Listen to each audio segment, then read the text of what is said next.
한 주 평안하게 또 지나오셨습니까? 주변에 나도 모르는 사이에 확진자들이 스쳐 지나가게 되고 또 검사 받으라는 연락을 받을 때마다 가슴이 가끔 철렁 내려앉는 느낌이 들죠. 이게 내가 조심하고 내가 잘 지킨다고 해서만 모든 것이 해결되지 않는구나 라는 생각을 하게 되고, 하나님이 지켜주실 때 우리가 좀 더 평안하고 안전하게 살 수 있다라는 생각을 하게 됩니다. 저는 우리 보배교회 성도님들이 하나님의 신실한 사랑을 신뢰하면서 편안하게 또 하나님의 보호하신 가운데 한 주 한 주 생활할 수 있게 되기를 주님의 이름으로 축복합니다. 오늘은 대림절 마지막 주일입니다. 예수 그리스도의 탄생을 간절히 기다리고 준비하는 대림절이라고 말하는 기간을 대림절이라고 말하는데, 성탄절로부터 4주 전 주일부터 이 대림절이 시작하지요. 오늘은 네 번째 주일로는 마지막 주일입니다. 성탄의 주님께서 이 땅에 오셔서 우리에게 베풀어 주시고자 하는 은혜가 무엇입니까? 거듭난 하나님의 사람으로서 세상 사람들과 구별되게 살면서 하나님께서 우리에게 주시는 평안과 행복을 누리며 사는 것입니다. 저는 우리 보배교회 성도들이 이미 이 복을 누리고 있는 줄 믿습니다. 그런 의미에서 가정이든 또 오늘 예배당에서 예배하는 성도님들, 옆에 계시는 분들에게 성탄의 주님의 평화가 함께 하시기를 소망합니다. 또 여러분이 인사하고 싶은 대로 옆에 있는 분들에게 인사 한번 나누도록 하겠습니다. 네. 성탄의 주님을 우리가 바라보고 그 성탄의 주님이 우리에게 가져온 평화, 구원의 복락, 그리고 여러 사람과의 관계 속에서 행복을 누리는 이런 삶, 항상 우리가 만나는 사람들에게 좀 축복해주고 또 그들이 이런 평안한 삶을 살 수 있도록 함께 손잡고 걸어가는 믿음의 사람들이 되시기를 먼저 주님의 이름으로 축복합니다. 오늘 우리가 함께 읽은 말씀은 마리아가 성령으로 예수 그리스도를 잉태하게 될 소식을 듣고 난 다음에 그 이야기를 함께 나누기 위하여 그의 사촌인 엘리사벳에게 달려가서 만나는 장면입니다. 마리아는 자신에게 일어날 놀라운 소식을 듣고 제일 먼저 생각나는 사람이 엘리사벳이었던 것 같습니다. 그래서 그 엘리사벳 사촌을 만나기 위해서 빨리 일어나 달려가지요. 그리고 그 엘리사벳을 만났을 때 엘리사벳은 성령의 충만함을 입어서 하나님께서 하신 말씀이 그대로 이루어질 것을 믿은 사람은 복이 있다 라고 얘기하면서 오늘 45절에서 마리아를 축복하죠. 결국 마리아는 이런 축복을 받고 나서 오늘 읽은 말씀 바로 다음에 보면 하나님을 찬양하게 되죠. 마리아 찬가라고 불리는 이런 찬양이 그의 입에서 터져 나오게 됩니다. 마리아가 어떤 말을 해서가 아닙니다. 마리아는 가서 기쁨으로 사촌을 보고 인사를 했습니다. 문안을 했다고 하니까 인사를 한 것이죠. 그런데 이 인사를 받고 엘리사벳은 성령의 충만함을 입어서 마리아를 축복하고 마리아를 격려하고 위로한 겁니다. 한 사람을 축복하고 위로하고 격려하는 일이 얼마나 소중한 것인지 오늘 말씀에서도 금방 알 수 있는 것이, 마리아는 아마도 불편한 마음으로 찾아갈 수도 있고 또 기대하는 마음으로 찾아갈 수도 있습니다. 그런데 엘리사벳의 격려와 또 지지하는 축복의 말을 듣고 난 다음에 그녀는 하나님을 바라보며 하나님을 찬양하게 되었다는 겁니다. 저는 우리 성도들이 본문에서 만나는 엘리사벳처럼 이렇게 격려하고 칭찬하는 사람들이 되어서 주변에 있는 사람들이 우리와 함께 하나님을 찬양하며 살 수 있게 되기를 소망합니다. 여러분, 그런데 그가 빌어준 말이 무엇입니까? 축복의 말이었습니다. 하나님이 하신 말씀대로 이루어질 것을 믿은 사람은, 여기에 믿었다라는 표현은요 과거형이에요. 이미 마리아는 믿고 왔어요. 믿고 왔는데 그것을 믿은 여인은 너는 복이 있다라고 얘기한 거죠. 야, 너는 정말 복 있는 사람이야 라고 이렇게 축복해 준 거죠. 여러분, 여러 가지 언어들 가운데 다른 사람이 나에 대해서 나 참 복 있는 사람이야 라고 이런 말을 해줄 때 마음에 넉넉함이 생기죠. 그리고 또 왠지 내가 정말 그런 복을 가진 사람이라고 생각이 들어서 행복해지죠. 여러분은 그런 복이 있는 사람입니까? 여러분은 어떤 것이 복이라고 생각을 하십니까? 저도 어려서부터 생각을 해보니까 복하면 항상 어른들이 했던 말들이 머릿속에 나이가 들어서도 남아있는 것 같습니다. 장수하고 건강하고 또 무엇보다도 하는 일들이 조금 잘 풀리고 그리고 더 나아가서 어디 다니다가 죽지 아니하고 집에서 평안하게 죽으면 그 사람이 복받은 사람이다 이런 얘기를 했던 게 기억납니다.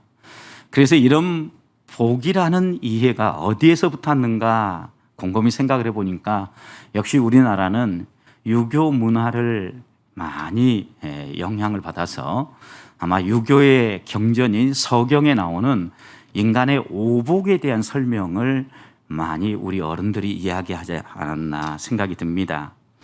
서경의 인간의 오복을 설명한 부분을 보면 5가지 복을 얘기하는데 천수를 누리는 하늘이 허락한 그 수를 다 하고 죽는 장수의 복을 제일 처음으로 뽑았고요. 생활에 불편하지 않을 정도의 물질을 소유하고 살아가는 복을 2번째 복으로, 그리고 몸과 마음, 몸만이 아닙니다. 그 당시에도요, 마음까지도 건강하게 사는 것이 복이다라고 얘기를 했고요.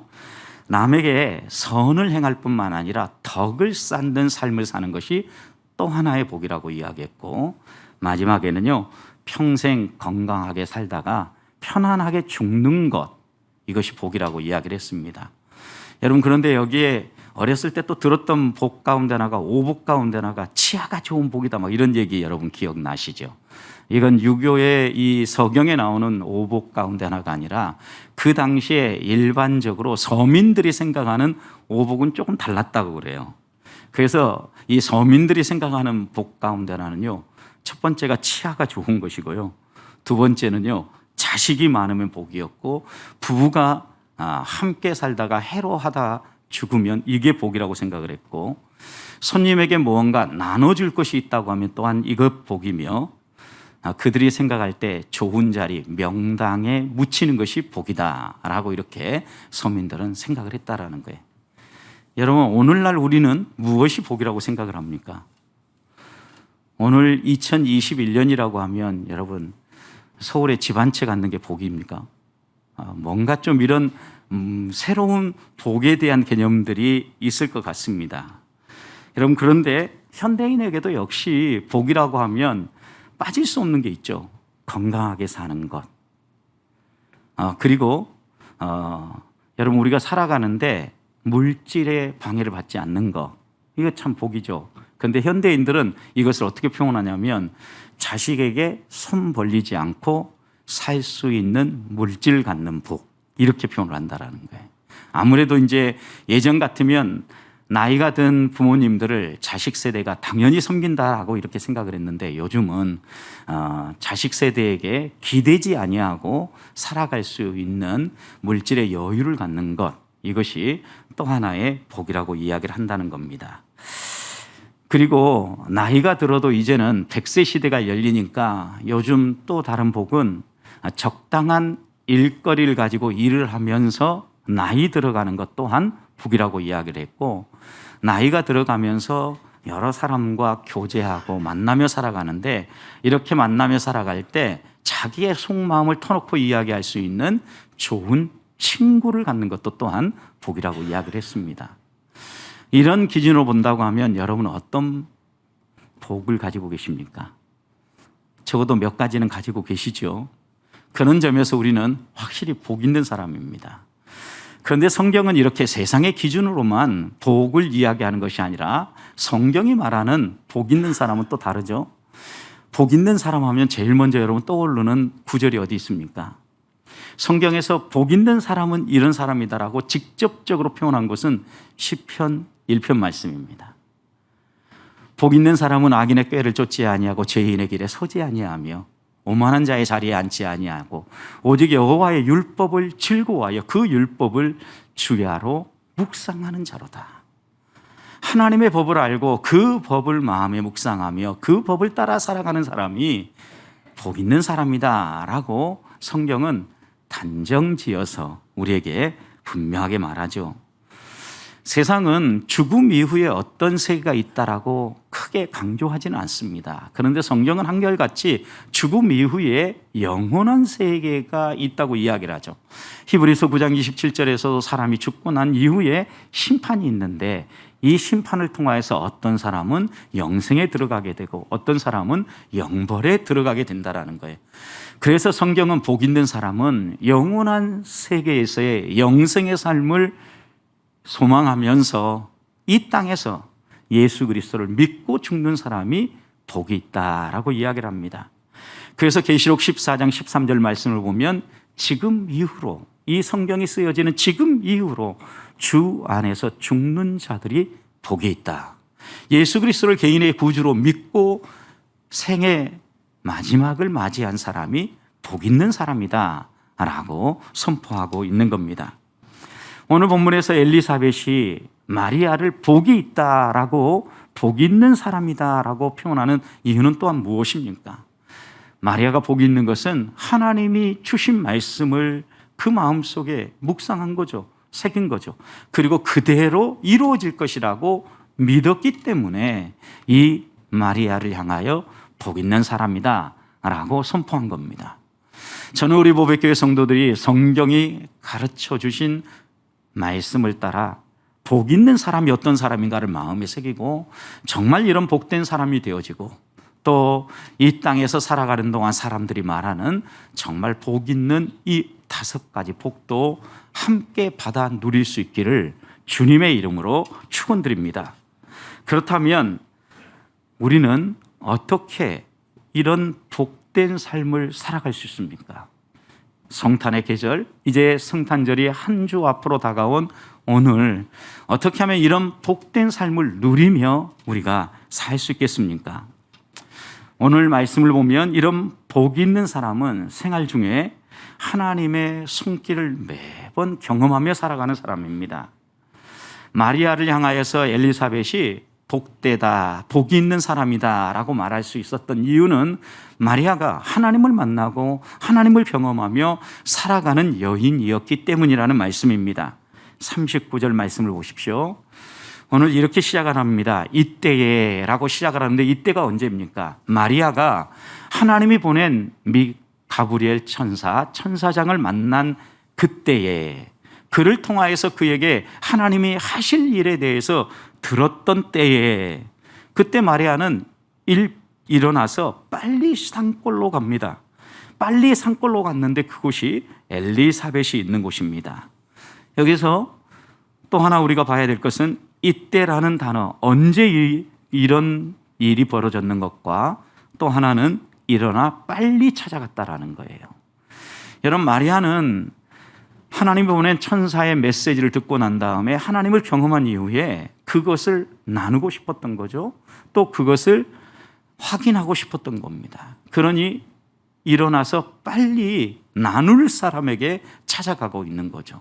엘리사벳을 찾아갔는데 바로 그 엘리사벳이 복 있는 사람이다 라고 마리아를 축복한 걸 보면 하나님을 체험하고 그 체험한 것을 나누며 살아가는 사람을 복 있는 사람이다 라고 성경은 이야기하고 있는 겁니다.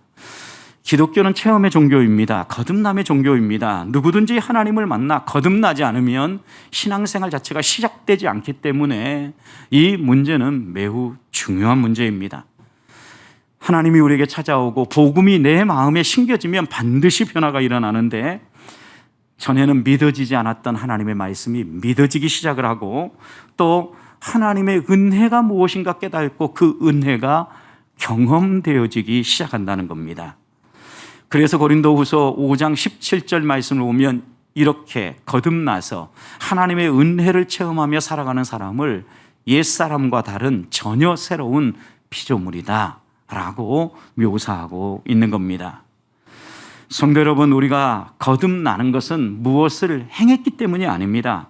하나님이 찾아오셔서 하나님이 하신 일입니다. 이로부터 거듭나는 것입니다. 성령의 역사입니다.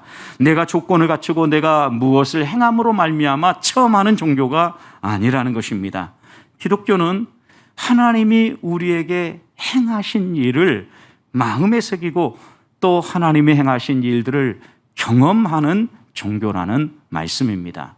내가 어떤 조건을 만들어서 이것을 체험해야지, 이런 결과를 만들어내야지 이렇게 믿는 종교가 아니라 하나님이 우리에게 찾아오셔서 우리에게 펼쳐주시는 일들을 통하여서 하나님이 어떤 분인가를 체험하고 또 내 안에 일어나는 변화를 통하여서 하나님의 손길을 체험하는 그런 종교가 기독교라는 말씀입니다.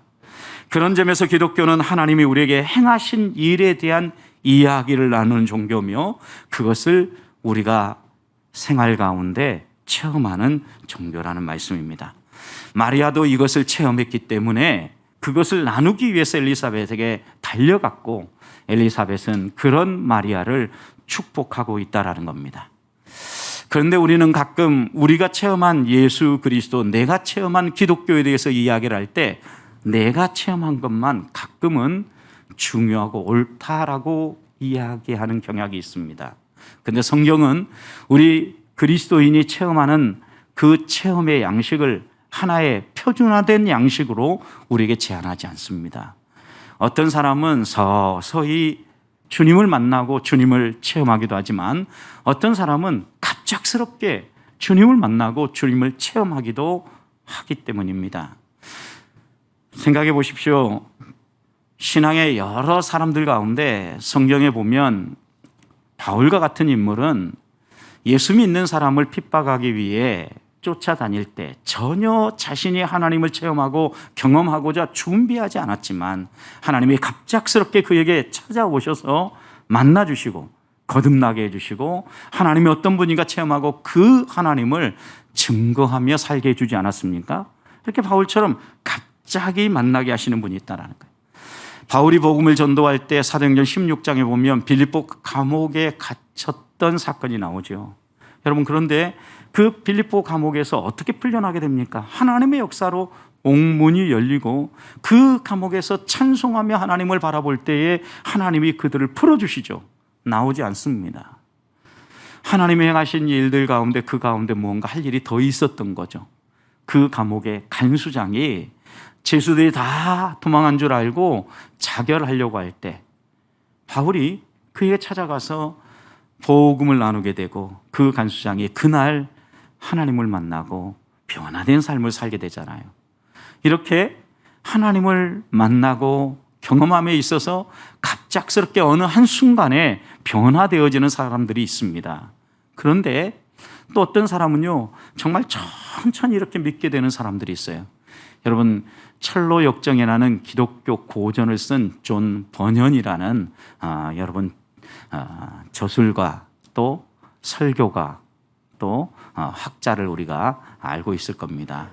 이 존 번연은 예수 그리스도 앞에 자신이 서고 보니까 자신의 죄가 드러났고 그 자신의 죄를 하나하나 곰곰이 생각해 보니까 자신이 얼마나 비참하고 얼마나 못된 사람인지 하나씩 하나씩 깨달아졌다라는 거예요. 그래서 그가 이 비참함을 깨닫고 나니 자기보다 더 나은 상태에 있는 이런 존재들을 바라보았는데 풀을 뜯어먹고 있는 들판에 거위떼를 보면서 나는 저 거위떼보다 더 못된 놈이야 이렇게 하면서 슬퍼하며 회개했다라는 거예요. 여러분, 그런데 이런 회개를요, 좀 본연이 18개월 동안 합니다. 그는 18개월이 지나고 나서 이런 회개를 통하여서 자신의 이런 더러움을 좀 내려놓고 하나님을 믿는 사람으로 좀 더 경건하게 서게 되었고 복음을 전하는 설교자로 살아갈 수 있었던 겁니다. 이처럼 여러분, 어떤 사람은 한순간에 주님을 만나고 변화되는 사람이 있지만 어떤 사람은 이렇게 긴 시간 자신을 돌아보고 회개하고 또 정리하고 또 다듬으면서 변화되어지는 사람도 있다는 겁니다. 오늘 본문의 말씀 바로 앞부분에 나오는 마리아도 보십시오. 마리아가 하나님이 보낸 천사를 만났을 때 그에게 일어날 놀라운 일에 대해서 천사가 이야기하자마자 감사합니다. 저에게 이런 놀라운 복을 주시다니요. 이렇게 즉각적으로 받아들였습니까? 마리아도 아니었습니다, 여러분. 29절 말씀을 보십시오. 처녀가 그 말을 듣고 첫 번째 반응은요, 놀랬어요. 그리고 이런 인사가 어찌민가 생각을 했다라는 거예요. 어떻게 이런 일들이 이렇게 마음속에 생각한 거예요. 그리고 34절을 보십시오. 마리아가 천사에게 말하되 나는 남자를 알지 못하니 어찌 이 일이 있으리이까?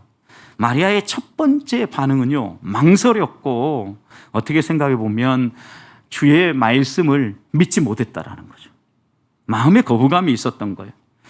그러자 천사장은요, 간단하게 다시 말씀을 언급하면서 이 마리아의 생각을 고쳐주죠. 꾸짖는 거죠.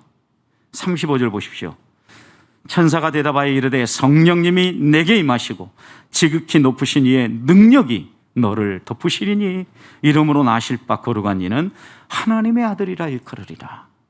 너가 무엇을 해서가 아니라, 너가 무엇을 준비해서 이런 일이 벌어지는 것이 아니라, 여러분, 천사가 뭐라고 얘기합니까? 성령이 너에게 임하고 지극히 높으신 하나님의 능력이 너를 덮으면 이런 일들이 일어날 것이다 라고 이야기를 한 겁니다.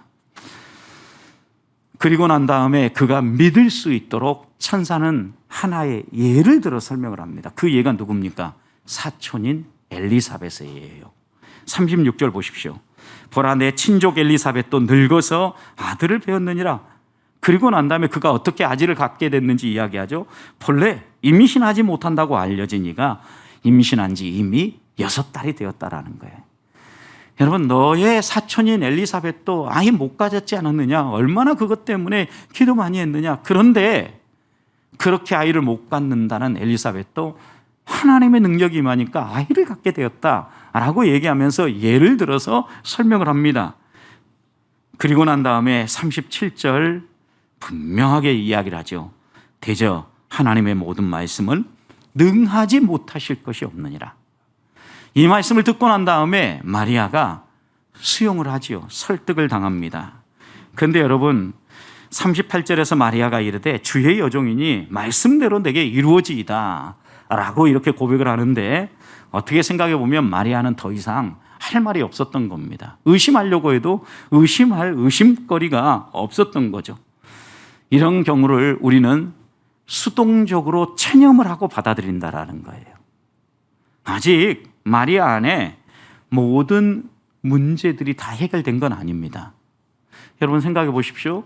어떻게 그런 일이 불가능합니다. 믿지 못했던 그녀가 천사의 말을 듣고 설명을 듣고 서서히 설득을 당해가고 있는 거죠. 그리고 엘리사벳에게 뛰어갔을 때만 해도 그는 그 말씀을 받아들이긴 했지만, 믿기는 했지만 완전히 자신의 모든 전심을 들여서 신뢰하고 기뻐하면서 감사했던 건 아니에요. 엘리사벳의 축복을 받고 성령의 충만한 엘리사벳의 한마디 한마디 이야기를 듣고 난 다음에 드디어 그녀에게서 노래가 흘러나왔고 하나님을 향한 찬송이도 나와서 그 다음에 이어지는 마리아 찬가가 나오고 있다는 겁니다. 그런 점에서요, 마리아는요, 하나님을 체험함에 있어서 정말 서서히 믿지 못했던 것들을 하나하나 설득당하면서 믿게 되었다는 게 오늘 본문의 말씀이 우리에게 보여주는 겁니다. 사랑하는 성도 여러분, 기독교는 체험의 종교입니다. 주님을 만나지 아니하고는 우리 안에 변화가 일어나지 않습니다. 그런 점에서 복 있는 사람은요, 하나님을 경험하는 사람입니다. 하나님을 만난 사람입니다. 저는 우리 보배교회 성도들이 이 성탄의 계절에 우리를 구원하기 위해서 이 땅에 오신 하나님을 경험하고 그 주님 때문에 거듭난 하나님 백성의 삶을 살아가는 성도들이 되시기를 주님의 이름으로 축복합니다. 두 번째 41절 말씀을 보면 엘리사벳이 마리아가 문안할 때에 기쁨으로 맞이하는데 그 뱃속에 있는 아이가 복중에서 뛰러 놀았다라고 얘기하죠. 여러분, 이 얘기는요, 아마도 아이를 가진 부모의 표현일 수 있어요. 부모의 표현. 그렇죠?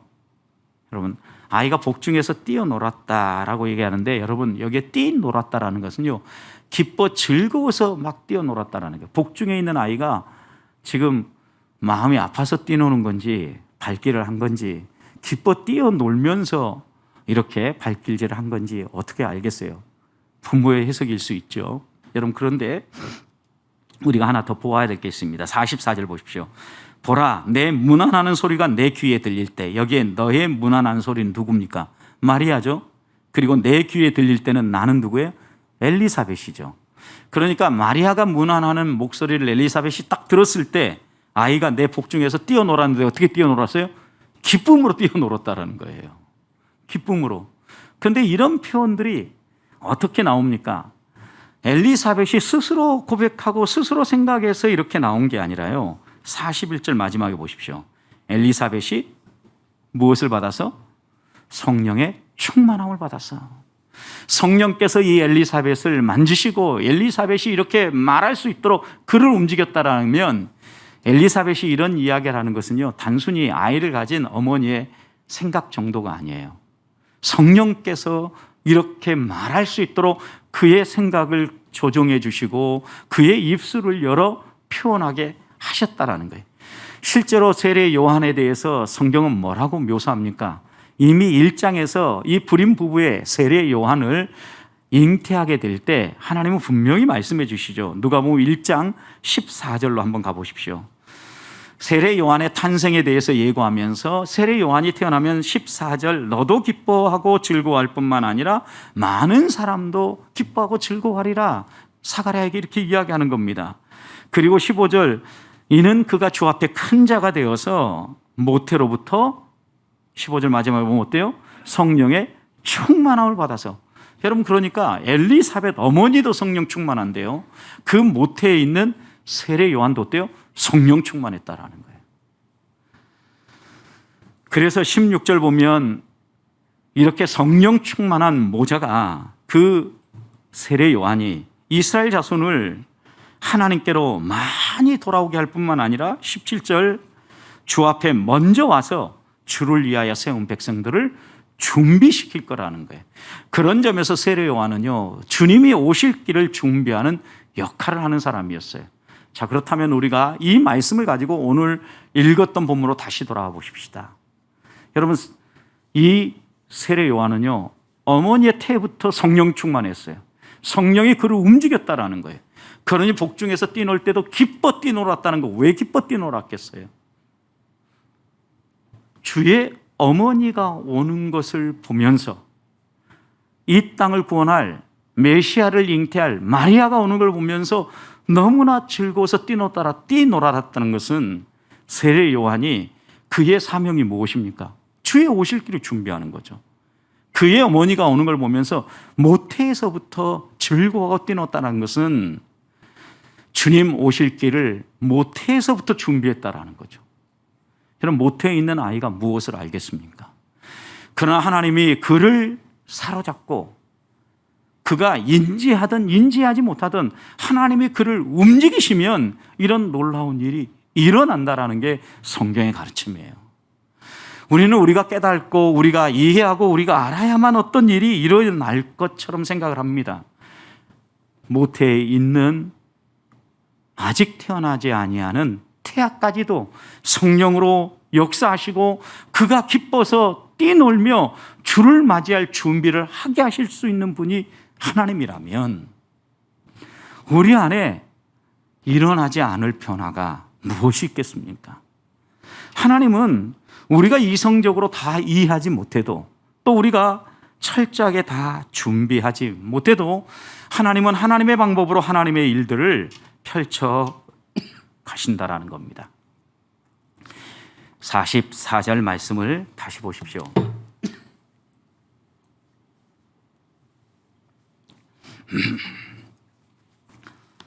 마리아가 문안할 때 그때 정확하게 맞춰서 이 아이가 뛰놀았다는 것은 여러분 내게 문안하는 소리가 들었는데 태중에 있는 아이가 막 기뻐서 뛰노는 것이 느껴질 정도로 태동이 있었다면 특별한 일이 벌어진 거죠. 여러분, 그가 인지하든 인지하지 못하든 하나님은 하나님의 때를 정확하게 맞춰서 움직이시고 일하신다라는 것을 또다시 본문에서 보게 되는 겁니다. 사랑하는 성도 여러분, 하나님 우리가 다 알지 못해도 하나님의 계획하신 대로 얼마든지 우리를 사용할 수 있고, 우리의 이해가 부족하고 또 우리의 이해가 넉넉하지 못해도 하나님은 얼마든지 하나님의 일들을 펼쳐가실 수 있다는 겁니다. 그런 점에서 우리는 하나님을 체험하고 우리 안에 성령을 모시고 살아갈 때 주님 맞을 준비를 하는 복된 사람이 될 수 있다는 거예요. 여러분, 이런 세례 요한이었기 때문에 후에 우리 주님이 여자가 난 자 가운데 제일 큰 사람이다 라고 이 세례 요한을 축복해 주지 않습니까? 사랑하는 성도 여러분, 우리가 주님 맞을 준비하며 살아갈 때 얼마나 이해를 잘하고 맞이하느냐, 얼마나 잘 준비해서 맞이하느냐, 참 이거 중요하지요. 그러나 때로 우리의 이해가 부족해도, 아직 우리가 하나님의 뜻을 다 알지 못해도 하나님이 얼마든지 우리를 만지시고 하나님의 일에 쓰실 수 있다고 하면, 모태에서부터 주님 오실 길을 성령 충만하여서 준비했던 세례 요한처럼 시간 낭비하지 아니하고 하나님 앞에 내 삶을 드리고 하나님이 오실 길을 준비하고 이스라엘 백성이 하나님을 찬양할 수 있도록 길을 열은 세례 요한처럼, 우리를 또 아직도 주님을 알지 못하는 사람들에게 주님을 소개하고 주님이 이 땅의 구원자로 우뚝 서실 수 있도록 그 주님을 증언하며 살아야 되지 않겠습니까? 저는 그런 복된 우리 보배교회 성도들이 되시기를 주님의 이름으로 축복합니다. 마지막으로 하나님의 말씀하신 그대로 이루어지는 것을 믿은 사람이 복이 있다 그랬습니다. 45절 말씀이죠. 엘리사벳이 마리아를 축복한 말입니다.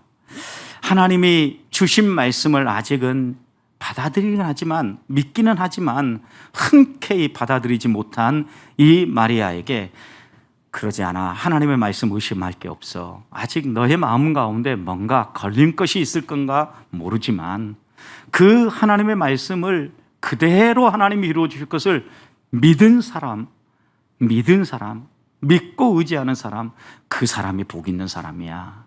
아, 그렇구나, 맞아, 아직 내 안에 뭔가 좀 거리낌이 있었는데 하나님은 말씀하시면 얼마든지 하실 수 있어, 맞아, 이렇게 마리아는 믿게 되고 복 있는 사람이 되었다라는 겁니다. 엘리사벳은 마리아의 잉태가 자기와는 다를 것이라는 것을 알았던 거죠. 성령의 충만함을 통하여서 그냥 평범한 인간의 방법으로 얻어지는 사람이 아니라 성령으로 하나님을 잉태할 것을 안 거죠. 그래서 마리아는요, 축복하면서 이 엘리사벳을 표현할 때, 엘리사벳이 마리아를 표현할 때 43절 보십시오. 뭐라고 표현하는가? 내 주의 어머니가 내게 나오니 이 어찌 일입니까? 이 말씀의 의미가 뭐예요? 그냥 마리아를 사촌 정도로 생각한 것이 아니라 메시아를 품고 예수 그리스도를 낳을 여인으로 바라보니까 내 주의 어머니라고 묘사한 거죠. 내 주의 어머니, 내가 당신에게 나가야 되는데 당신이 내게 와서 문안하면 어찌된 일입니까? 뭔가 추격이 바뀐 것 같습니다. 상황이 잘못되고 있는 것 같습니다. 제가 문안해야 되는데요. 이렇게 표현하고 있는 말씀인 거죠, 여러분. 적어도 마리아는요, 평범한 사람이었고, 또 그는 어떻게 보면 그 당시 어떤 사람의 주목도 받지 못할 한 여인이었지만, 그가 그 안에 하나님의 말씀을 품고 예수 그리스도를 잉태할 말씀이 이루어질 것을 붙잡았기 때문에 그는 엘리사벳을 통하여서 내 주의 어머니라고, 또 복 있는 여인이라고 칭찬을 받고 또 격려를 받을 수 있었던 겁니다. 여기서 우리의 마음속에 새겨야 될 또 하나의 교훈이 있습니다. 우리의 가치는요, 우리에 의해서 결정되는 게 아닙니다. 많은 사람은 내가 열심히 노력하고 조건을 잘 갖추고 또 내가 능력 있는 사람이 되면 내 가치가 올라가고 내 자산이 높아질 거라고 생각을 합니다. 그런데 그리스도인들은 그렇지 않습니다. 내가 아무리 비천하고 아무리 초라해도 내 안에 무엇을 담고 있느냐에 의해서 우리의 가치가 결정되어진다는 겁니다. 마리아가 내 주의 어머니라고 복 있는 사람이라고 평가받을 수 있고 칭찬받을 수 있었던 것은 그 안에 예수 그리스도를 품었기 때문이고 그 안에 하나님의 말씀을 품었기 때문입니다. 사랑하는 성도 여러분, 우리가 복 있는 사람으로서 하나님이 존귀히 보시고 하나님이 귀히 쓰이는 일꾼으로 평가받고 생활할 수 있는 비결이 있다면 우리 안에 그리스도를 품고 살아가는 겁니다. 그래서 바울은 우리가 깨어지기 쉬운 질그릇인데 이런 질그릇에 보배 그리스도를 가졌다라고 고백하지 않습니까? 우리 안에 보배 예수 그리스도를 품고 살아가다 보면 깨어지기 쉬운 질그릇 같은 존재를 할지라도 우리를 보배들이다라고 사람들은 인정하고 평가하게 되어진다라는 것을 말씀하시는 겁니다. 말씀을 마무리합니다. 우리 안에 무엇을 품고 사느냐에 따라서 우리의 비천과 존귀가 결정된다면 하나님의 말씀을 품고 그 말씀이 분명히 이루어질 것을 믿으면서 내 안에 계신 성령님, 내 안에 계신 우리 주님 인정하고 높여드리고 또 그분을 드러내므로 우리의 가치도 예수 그리스도 때문에 존귀한 사람, 복 있는 사람이라고 평가받을 수 있는 이런 삶을 살아가는 성도들이 되시기를 주님의 이름으로 축복합니다.